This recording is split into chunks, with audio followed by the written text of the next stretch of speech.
Cause. Meningitis क्या है? इन meningitis हमारे पास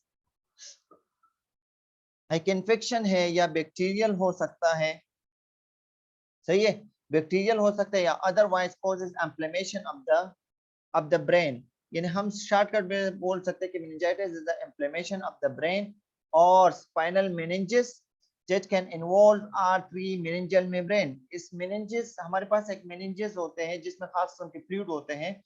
तो इसमें ये बोल रहे हैं कि हमारे पास meningitis की कंडीशन में आइदर बैक्टीरियल भी हो सकते हैं, वायरल भी हो सकते हैं, सही है। और ये क्या हो, इसमें इंक्लूड हो सकते हैं तमाम मेनिंजेस जो है, जो मेम्ब्रेन लाइक स्ट्रक्चर है, सही है, ये क्या हो सकते हैं? डिस्टर्ब हो सकते हैं, सही है। जैसे हमारे पास उसमें कौन से है? ड्यूरामेटर है, एरोकोनाइड है और pia mater. These are the three types of membrane which can disturb by what these inflammation process. और इसके डिस्टर्बेंस की वजह से क्या हो सकता है, देख लो इन द नेक्स्ट स्लाइड। हम क्या पढ़ते हैं? एटियोलॉजी क्या है? व्हाट इज द एटियोलॉजी, यानी इसके कॉजेस क्या हो सकते हैं? What is the causes of meningitis?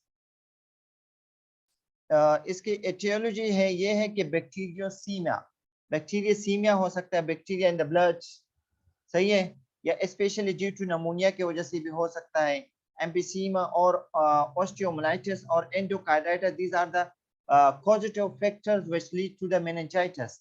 Other infection जो है वो क्या करता है, सच एज साइनसाइटिस, इसके बैक्टीरिया जो है ट्रांसफर हो सकता है हमारे मेनिंजेस की तरफ, और ये क्या करा सकता है, आपको मेनिंजाइटिस करा सकता है, यानी इन्फ्लेमेशन ऑफ द मेनिंजेस जो हमने पढ़े थे। और otitis media can also travel to the meningeal side and this can lead to what? Meningitis.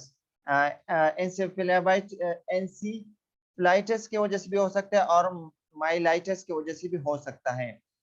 और इसके अलावा ब्रेन एब्सेस की वजह से भी हो सकता है, यूजुअली कॉज बाय नेजीरिया मेनिंजाइटिस, ये भी हो सकता है। और इसके अलावा Haemophilus influenza also leading cause for meningitis, अगर ये क्रॉनिकली हो जाए। और स्ट्रेप्टोकोकस नमूनिया की वजह से भी हो सकता है, और इसके अलावा ई कोलाई भी हो सकता है। और इसके अलावा हमारे पास एक अदर पॉजिटिव एटियोलॉजी जो है वो हमारे पास क्या है? हेड इंजरी है, सच एज स्कल फ्रैक्चर, इसके अलावा पेनिट्रेटिंग हेड वुंड और neuro surgery as also post operatively तौर पे पेशेंट जो है मेनिंजाइटिस में चला जा सकता है अगर मेनिंजेस को हम क्या करें? डिस्टर्ब करते हैं। वायरस और अदर ऑर्गेनिज्म भी हो सकते हैं, वो हमने पढ़ लिया अभी। Clinical manifestation. What are the clinical manifestation or the signs symptoms if the patient is having meningitis? What the patient will show? Fever भी हो सकता है, chills, malaise, headache is the main sign symptom है। जो chronically headache होता है, repeatedly headache और vomiting जो है हमारे पास main side effect है, main sign symptom for what? For meningitis के लिए है। Signs of meningeal irritation की वजह से भी हो सकता है। इसके अलावा हमारे पास such as nuclear rigidity, positive Brudzinski's and Kernig signs, exaggerated and symmetrical deep tendon reflex और ओपेस्ट्रोनोटोस।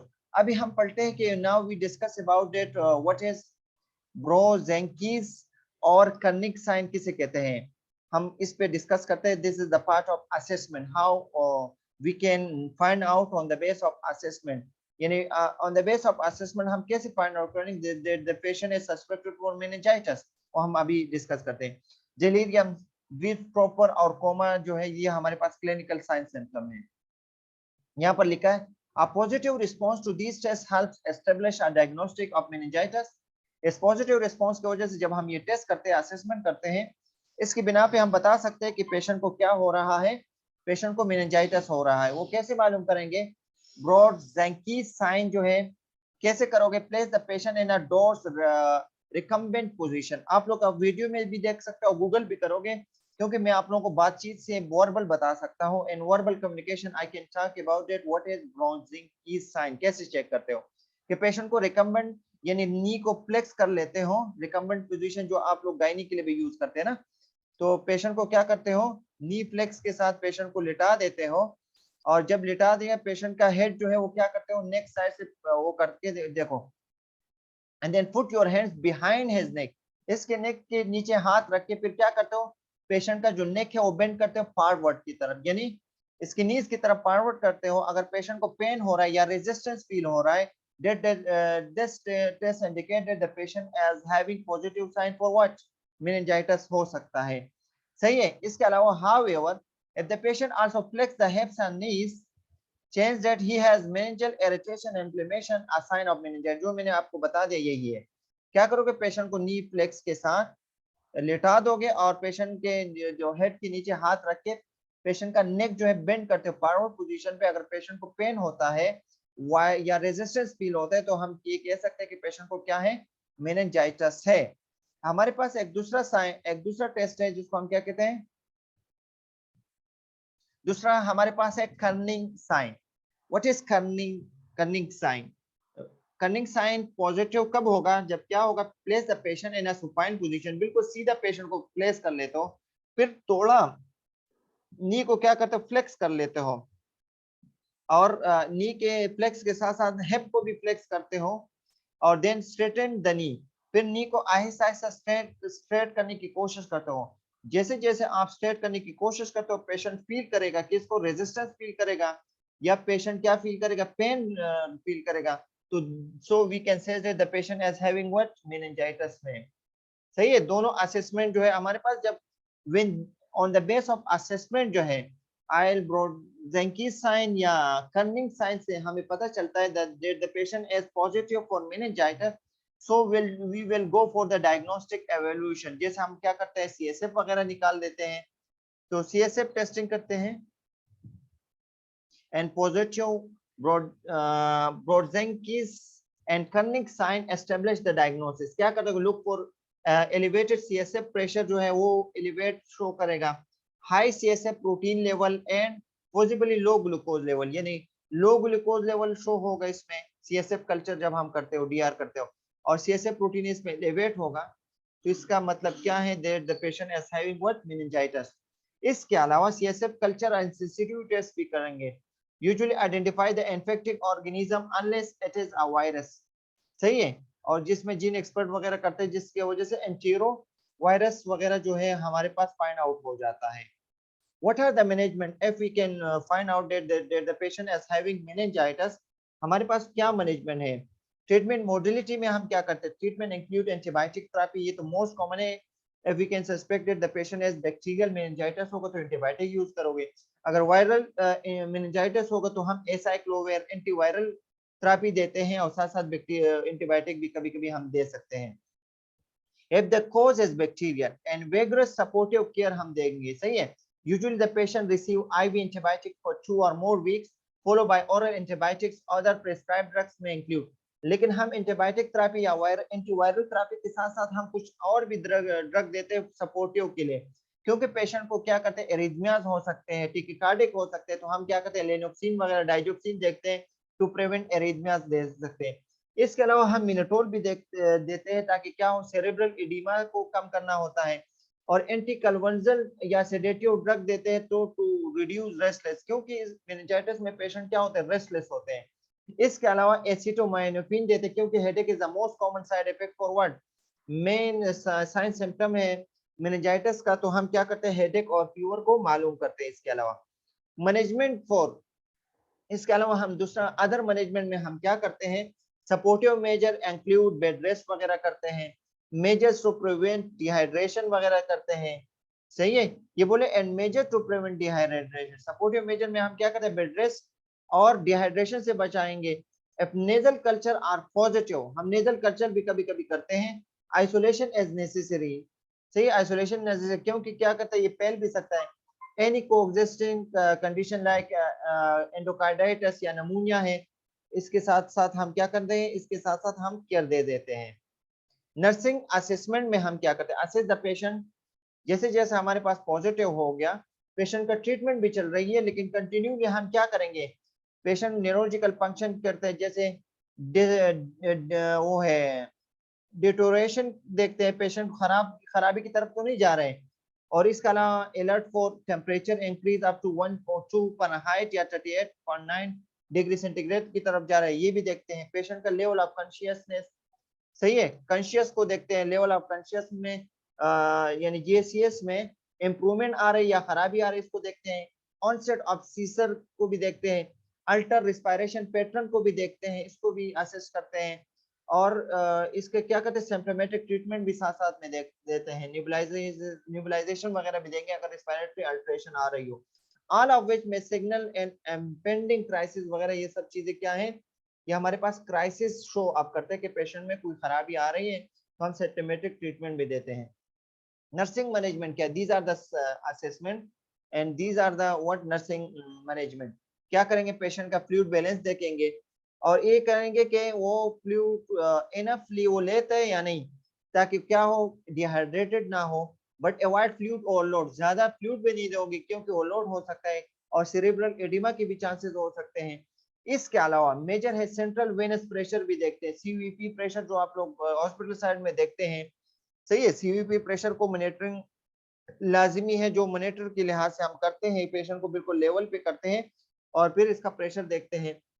सही है, और इस सीवीपी प्रेशर से हमें फाइंड होता है कि पेशेंट पॉजिटिव बैलेंस या नेगेटिव बैलेंस में तो नहीं जा रहा है, तो ये हमें मेजर करना होता है। पॉजिटिव या नेगेटिव बैलेंस जो है ये आइडेंटिफिकेशन होना चाहिए। अगर पॉजिटिव बैलेंस में जाएगा तो इसका मतलब चांसेस ऑफ ओवरलोड और चांसेस ऑफ सेरेब्रल एडिमा के चांसेस होते हैं, तो हमें फिर क्या करते हैं, डाययूरेटिक्स की तरफ भी जाना होता है एंड या मिनेटोल वगैरह देना होता है, ताकि क्या हो, ऑस्मोटिक वो है, डाययूरेटिक है सेरेब्रल एडिमा से बचाने के लिए। और इसके अलावा रिकॉर्ड,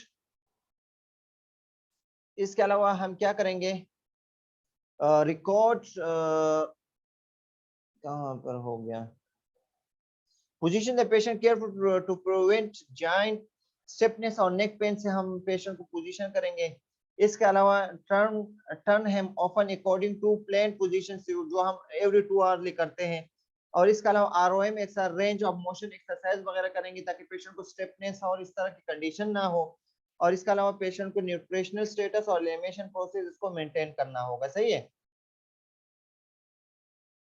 इसके अलावा क्या होगा, maintain a quite comfortable environment provide करेंगे, क्योंकि पेशेंट को क्या होगा, कंफर्टेबल एनवायरनमेंट में पेशेंट को फिर हेडेक इस तरह की कंडीशन नहीं होंगे। If necessary darkening the room can help reduce photophobia, relieve headache with a non opioid analgesic. Patient को अगर हेडेक भी हो रहा हो कंटिन्यूली, तो हम किससे रिलीव करेंगे, नॉन एफाइड एनाल्जेसिक वगैरह यूज करेंगे। मकसद क्या है, यानी पैरास्टामोल वगैरह देंगे। नॉन एफाइड, क्योंकि अफाइड ड्रग जो है आपकी न्यूरोलॉजिकल असेसमेंट में भी एक्यूरेट न्यूरोलॉजिकल असेसमेंट नहीं कर सकते हो, क्योंकि आप कहोगे कि इसका जीसीएस लेवल, अगर इसका जीसीएस लेवल जो है अल्ट्रेशन आ रही हो, लेकिन आपको अफाइड ड्रग से पता ही नहीं चलता है, क्योंकि आप बोल रहे हो कि ये क्या है, इसकी अफाइड ड्रग क्या असरात है, और हकीकत में इसका जीसीएस लो हो रहा हो, तो इससे इंटरफेरेंस आ सकती है किसमें, जीसीएस की असेसमेंट में। तो इसलिए आप क्या करोगे, ऑपियोइड ड्रग यूज करने से या सेडेटिव ड्रग यूज करने से परहेज करोगे।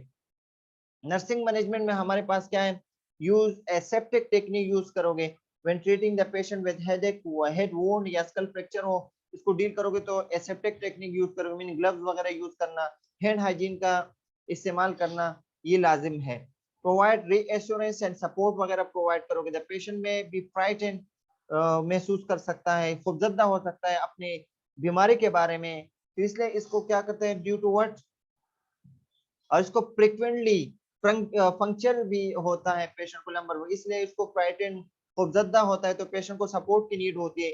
if he is disoriented and confused, calm and reorient him as open as needed, इस तरह आपको करना होगा।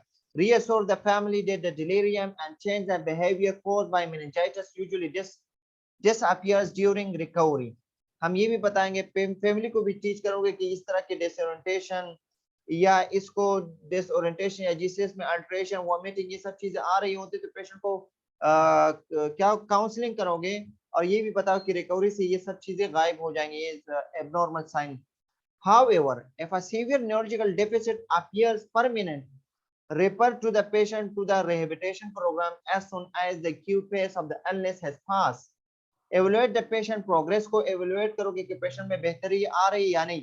if the treatment is succeeding, the patient will be pain free and has low level of conscious या GCS में improvement आएगा।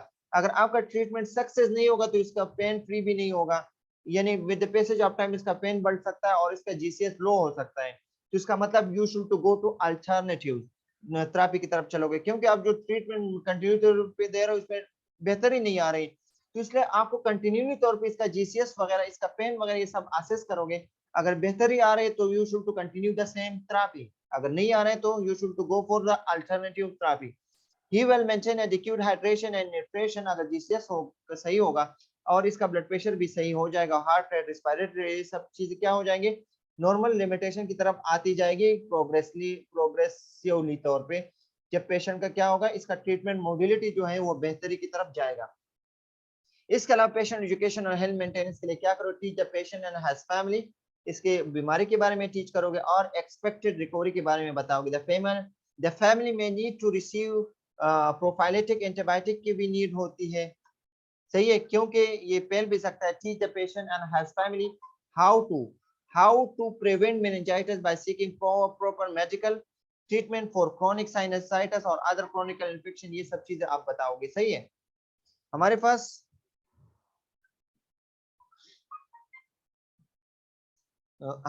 फिर क्या है, हमारे पास फिर नेक्स्ट टॉपिक है, वो क्या है, स्ट्रोक है। व्हाट इज स्ट्रोक, मेनिंजाइटिस हमने पढ़ा। स्ट्रोक क्या है, हमारे पास एक सडन इंटरप्शन है सर्कुलेशन सिस्टम में इन वन या एक या ज्यादा ब्लड वेजल में। कौन सी ब्लड वेजल में इंटरप्शन आ जाती है, दोज ब्लड सप्लाई, उसका क्या करते हैं, जो ब्लड सप्लाई करते हैं आपके ब्रेन को, अगर इस blood supply of the brain की वेजल में इंटरप्शन आ जाए, खराबी आ जाए और इसकी अल्टरेशन एंड सर्कुलेशन सिस्टम जो है वो क्या हो जाए, खराबी आ जाए, इसके वजह से क्या हो जाती है, सडन एक कंडीशन क्रिएट होती है। इस कंडीशन को हम क्या कहते हैं, स्ट्रोक कहते हैं। ड्यूरिंग अ स्ट्रोक, लेकिन स्ट्रोक की वजह से क्या होगा, brain tissue fails to receive adequate oxygen. जब स्ट्रोक होगा इसका मतलब क्या है, जब ब्लड सप्लाई नहीं जाएगी तो एडिक्यूट ऑक्सीजन सप्लाई बंद हो जाएगी, जिसकी वजह से सीवियर टिश्यू डैमेज होगा या नेक्रोसिस होगा। The speed with which circulation is restored determine the patient's change for complete recovery। फिर क्या हो जाता है, जब इस तरह की कंडीशन होती है तो फिर हम क्या करते हैं, is restored determine the patient chances of for complete recovery।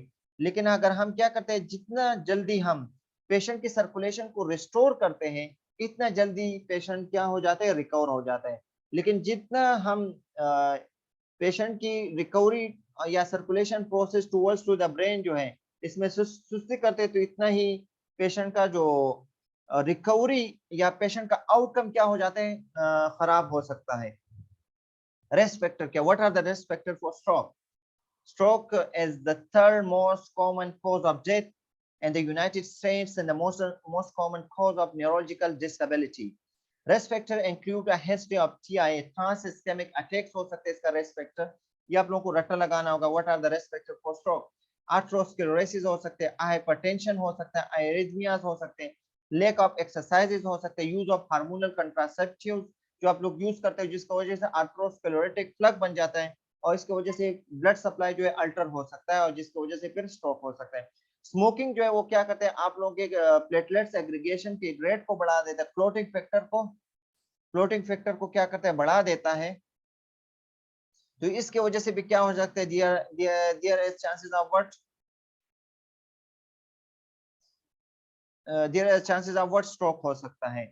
तो इसी वजह से हम क्या करते हैं, फैमिली हिस्ट्री भी देखते हैं, जिस पे फैमिली में क्या सेरेब्रल वेस्कुलर डिजीज के हिस्ट्री हो तो उन लोगों में भी चांसेस ऑफ स्ट्रोक हो सकता है।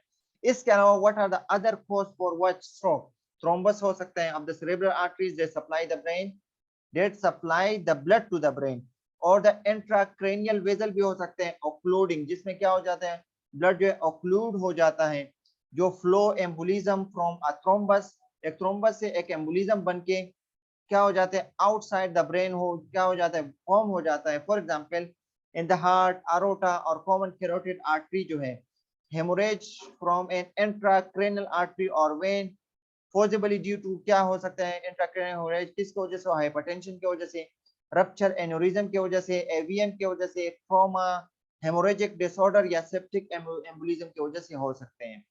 व्हाट आर द पैथोफिजियोलॉजी, यानी इसका पैथोलॉजिकल क्या रीजन है जिसकी वजह से स्ट्रोक होगा।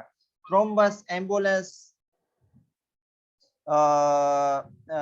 embolus and hemorrhage act in different ways. Thrombosis causes blockage and edema in the affected vessels, and ischemia in the tissue supplied by the vessel. हमारे पास वो क्या चीजें हैं जो क्या करते हैं,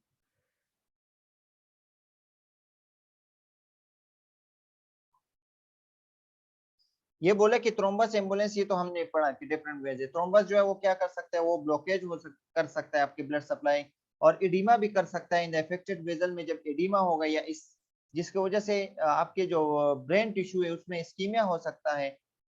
सही है। Ambulance cuts of circulation, ambulance की वजह से क्या हो जाता है, आपकी circulation in the cerebral vascular जो है वो ब्लड सप्लाई को क्या करता है, काट लेते हैं या डिस्टर्ब हो जाता है by lodging in a narrow portion of the artery, जिसकी वजह से एस्कीमिया होगा और एडिमा होगा। In the embolus is septic and the infection extend beyond the vessel wall, या अगर एम्बुलेंस जो है सेप्टिक हो, जरासीमी हो, और यही जो है वेजल वॉल के साथ अपने आप को लेके जाता है, या एनोरिज्म में फॉर्म, या एक एनोरिज्म भी हो सकता है। एनोरिज्म किसे कहते हैं, जो मूवेबल फ्लोट को हम एनोरिज्म कहते हैं, जिसकी वजह से risk of which increase the risk of sudden rupture of endocerebral hemorrhage, जो क्या करते हैं, रिस्क ऑफ एकदम यानी सेरेब्रल हेमोरेज करा सकता है।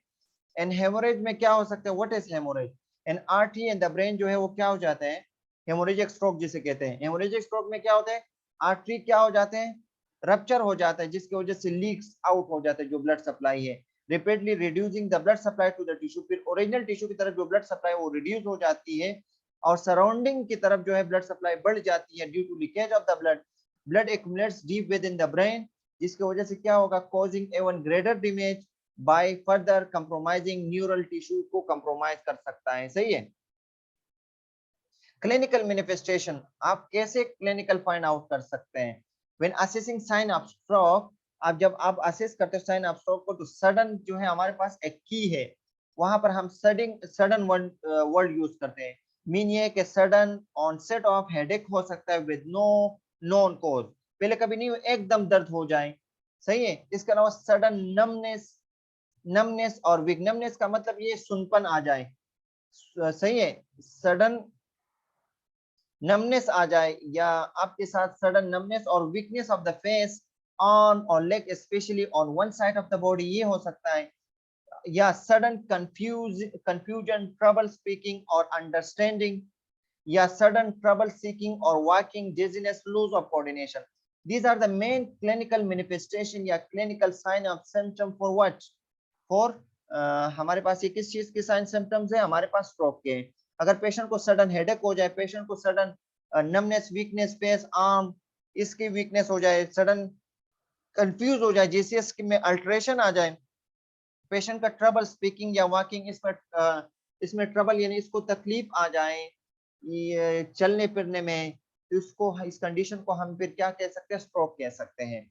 डायग्नोस्टिक इवोल्यूशन के लिए हम क्या करते हैं, एमआरआई करते हैं, सीटी स्कैन मोस्ट कॉमन होता है, जिसकी वजह से एविडेंस ऑफ थ्रोम्बोटिक और हेमोरेजिक स्ट्रोक को पता चलता है। ट्यूमर और हाइड्रोसेफेलस का पता चलता है। ब्रेन कैन रिवील इस्कीमिया का पता चल but may not be positive for up to 2 weeks after the stroke के बाद। If haemorrhagic stroke lumbar puncture may reveal blood and CSF, अगर हेमोरेजिक स्ट्रोक होगा तो लंबर पंक्चर के जरिए सीएसएफ के साथ ब्लड भी आएगा। कैरोटिक अल्ट्रासाउंड में डिटेक्ट ब्लॉकेज, कैरोटिक अल्ट्रासाउंड हम इसलिए करते हैं कोई कहीं ब्लॉकेज तो नहीं है, स्टेनोसिस या ब्लड सप्लाई की ब्लड फ्लो तो कम में कमी तो नहीं आई है। और या हमारे पास एक दूसरा डायग्नोस्टिक इवोल्यूशन है, ऑप्थाल्मोस्कोपी करते हैं, यानी आईज को देखते हैं, may detect sign of hypertension and atherosclerosis and retinal artery में आपको आर्थरोस्क्लेरोसिस पता चलता है बाय व्हाट, ऑप्थाल्मोस्कोपी के जरिए हमें पता चलता है। इसके अलावा एंजियोग्राफी वगैरह करते हैं, जिसके वजह से ओक्लूजन और रप्चर का पता चलता है। ईसीजी से, ईईजी से हमें क्या पता चलता है, localise the area of damage का पता चलता है।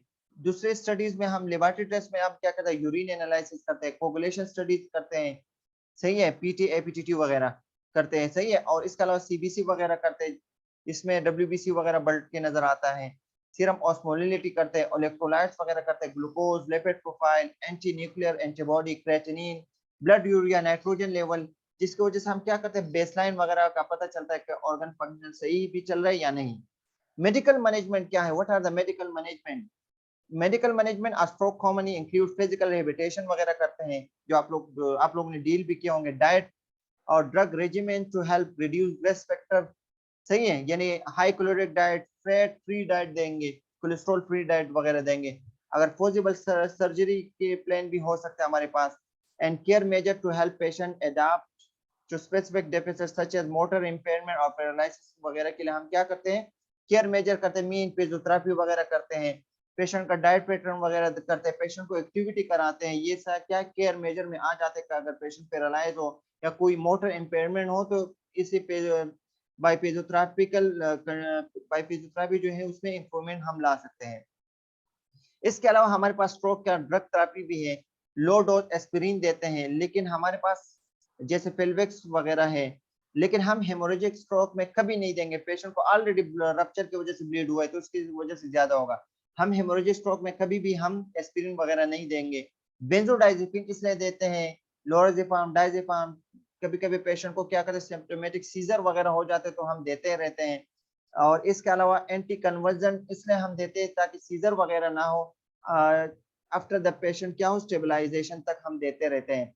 थ्रोम्बोलाइटिक थेरेपी हम इसलिए देते हैं, यानी वो किस लिए देते हैं, फॉर द अगर आपको क्या हो, एम्बोलिक स्ट्रोक हो, आपको एम्बुलेंस वगैरह आपको फाइंड आउट हो जाए तो हम थ्रोम्बोलाइटिक थेरेपी देते हैं, थ्रोम्बस को तोड़ने के लिए देते हैं एल्टीपेज वगैरह फॉर 3 आवर्स ऑफ ऑनसेट, या एस्पिरिन वगैरह देते हैं, या हेपरिन थेरेपी भी स्टार्ट करते हैं, इन्फ्यूजन वगैरह स्टार्ट करते हैं फॉर एम्बोलिक थेरेपी वगैरह के लिए, सही है।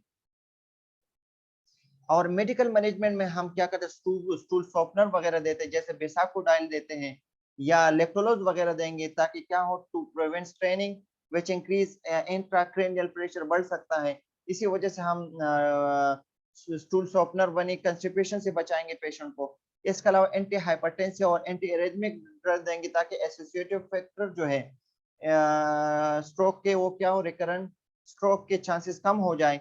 कोर्टिकोस्टेरॉइड इसलिए देते हैं सेरेब्रल एडिमा से वगैरह से बचाने के लिए देते हैं, कम करने के लिए देंगे। एनाल्जेसिक इसलिए देते हैं ताकि हेडेक ना हो, सही है।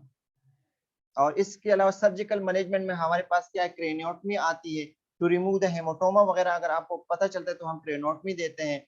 और एंडार्टेक और क्या करते हैं, एंडारेक्टोमी भी करते हैं, तो आर्थरोस्क्लेरोटिक प्लग वगैरह को रिमूव करने के लिए यूज करते हैं फ्रॉम द एन आर्टीरियर वॉल।